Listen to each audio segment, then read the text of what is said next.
Cricket ভক্তরা ২০২৬ সালের বিপিএলের নিলামের পর রাজশাহী ওয়ারিয়র্সের যে প্লেয়ার তালিকাটি আমাদের হাতে এসেছে তা বিশ্লেষণ করে আমরা তৈরি করেছি দলটির সর্বশ্রেষ্ঠ এবং সবচেয়ে কৌশলগত সেরা একাদশ।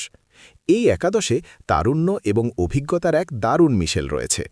বিদেশি কোটার ৪ জন খেলোয়াড়কে এমনভাবে বেছে নেওয়া হয়েছে যাতে দলটির কোনো বিভাগেই দুর্বলতা না থাকে। এই একাদশের মূল অস্ত্র হল অলরাউন্ডারদের গভীরতা এবং নেপালি লেগ স্পিনার সন্দীপ লামিচানের বৈচিত্র্য। ১. নাজমুল হোসেন শান্ত, অধিনায়ক ও ওপেনার। শান্ত শুধু একজন ওপেনার নন, তিনি দলের মস্তিষ্ক।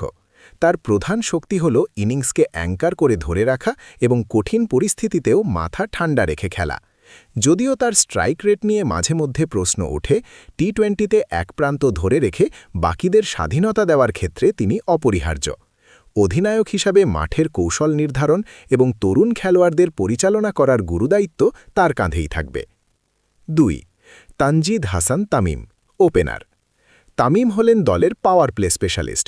তার নির্ভীকতা এবং আক্রমণাত্মক মানসিকতা তাকে বাকি ওপেনারদের থেকে আলাদা করেছে। তার প্রধান ভূমিকা হল প্রথম ৬ ওভারে দ্রুত রান তুলে প্রতিপক্ষের বোলারদের চাপে ফেলা। শান্তর সঙ্গে তার বাঁহাতি ডানহাতি কম্বিনেশন প্রতিপক্ষকে লাইন লেন্থ ঠিক রাখতে সমস্যায় ফেলবে। ৩.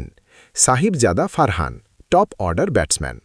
বিদেশি কোটায় থাকা ফারহান দলের টপ অর্ডারে যোগ করবেন দৃঢ়তা। পাকিস্তানের ঘরোয়া ক্রিকেটে তার দারুণ রেকর্ড রয়েছে। ৩ নম্বরে নেমে তিনি এমনভাবে ইনিংস সাজাতে পারেন যা মাঝের ওভারগুলোতে মুশফিক এবং নিশামের জন্য মঞ্চ তৈরি করে দেবে। প্রয়োজন মতো গিয়ার পরিবর্তন করার ক্ষমতা তার অন্যতম শক্তি। ৪. Mushfiqur Rahim, wicketkeeper batsman. মুশফিক হলেন দলের অভিজ্ঞতার স্তম্ভ।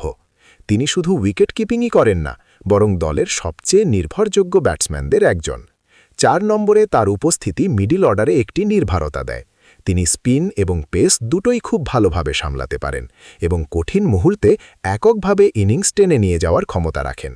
তার অভিজ্ঞতা ড্রেসিং রুমের জন্য অমূল্য। ৫. James Neesham, allrounder. নিশাম হলেন একজন বিশ্বমানের ফিনিশার। ৫ নম্বরে নেমে তিনি দ্রুত রান তোলার পাশাপাশি মিডল অর্ডারে ২-৩ ওভার পেস বোলিং করে চাপ কমাতে পারেন। তার প্রধান শক্তি হল শেষ দিকের ওভারগুলোতে বড় শট খেলা এবং তার স্লোয়ার বল ও কাটারগুলো ডেথ ওভার বোলিংয়ে এনে দেয় বাড়তি বৈচিত্র্য। তিনি দলের আসল X factor. ৬. Mohammad Nawaz, allrounder. Nawaz একজন কার্যকরী বাঁহাতি স্পিন অলরাউন্ডার। ৬ নম্বরে নেমে তিনি ফিনিশিংয়ে নিশামকে দুর্দান্ত সাপোর্ট দিতে পারেন। তার বাঁহাতি স্পিন মাঝের ওভারগুলোতে প্রতিপক্ষের ডানহাতি ব্যাটসম্যানদের জন্য কঠিন চ্যালেঞ্জ তৈরি করবে। তার ফিল্ডিংও দলের জন্য একটি বড় plus point. ৭. Yasir Ali, middle order batsman. Yasir আলীকে রাখা হয়েছে মূলত পাওয়ার হিটিং ব্যাকআপ হিসাবে। ৭ নম্বরে তিনি দ্রুত কিছু রান যোগ করতে পারেন এবং তার ব্যাটিং স্টাইল লোয়ার মিডল অর্ডারে খুবই কার্যকরী। দলের প্রয়োজনে বড় শট খেলতে তিনি পিছপা হন না। ৮. Sandeep Lamichhane, leg spinner. লামিচান হলেন দলের স্পিন ম্যাজিশিয়ান। তাকে দলে নেওয়ার ফলে দলের স্পিন অ্যাটাকে বৈচিত্র্য যোগ হয়েছে। লেগ স্পিন, গুগলি এবং টপ স্পিনের সমন্বয়ে তিনি মাঝের ওভারগুলোতে উইকেট নিয়ে প্রতিপক্ষের ব্যাটিংয়ে ভাঙন ধরাতে পারেন। টি-20তে লেগ স্পিনারদের গুরুত্ব অপরিসীম এবং লামিচান সেই কাজটিই করবেন। ৯. Tanzim Hasan Sakib, pace bowler. সাকিব একজন তরুণ, আক্রমণাত্মক এবং গতিময় পেসার। তিনি প্রতি ওভারেই ব্যাটসম্যানদের ওপর চাপ বজায় রাখেন। নতুন বলে সুইং করানো এবং মাঝের ওভারগুলোতে গতি দিয়ে ব্যাটসম্যানদের পরাস্ত করা তার প্রধান কাজ। তার আগ্রাসী মনোভাব দলের বোলিং অ্যাটাকে বাড়তি ধার যোগ করে। ১০. হাসান মুরাদ, স্পিনার। মুরাদ হলেন স্পিন অ্যাটাকে লামিচানের নির্ভরযোগ্য সহযোগী। লেগ স্পিনারকে অন্য প্রান্ত থেকে চাপমুক্ত রাখতে তার মাপা স্পিন বোলিং খুবই গুরুত্বপূর্ণ। তিনি রান আটকে রেখে উইকেট পাওয়ার সুযোগ তৈরি করেন, যা দলের স্পিন আক্রমণকে পূর্ণতা দেয়। ১১. Binura Fernando, pace bowler. শ্রীলঙ্কার এই বাঁহাতি ফাস্ট বোলার বোলিং অ্যাটাকে এনেছেন সেই দুর্লভ বাঁহাতি পেসের ভ্যারিয়েশন। তিনি নতুন বলে ইনসুইং এবং ডেথ ওভারগুলোতে নিখুঁত ইয়র্কার ও স্লোয়ার ব্যবহার করতে পারেন। ফার্নান্ডোর উপস্থিতি নিশ্চিত করে যে রাজশাহী ওয়ারিয়র্সের পেস বিভাগ গতি, আগ্রাসন এবং বৈচিত্র্যের এক দুর্দান্ত মিশেল।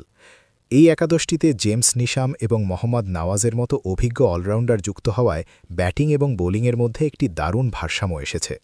মুশফিকের অভিজ্ঞতা, শান্তর নেতৃত্ব এবং সন্দীপ লামিছানের লেগ স্পিন ম্যাজিক এই সমন্বয় রাজশাহী ওয়ারিয়র্সকে 2026 সালের বিপিএলে এক শক্তিশালী প্রতিদ্বন্দ্বী হিসেবে তুলে ধরবে।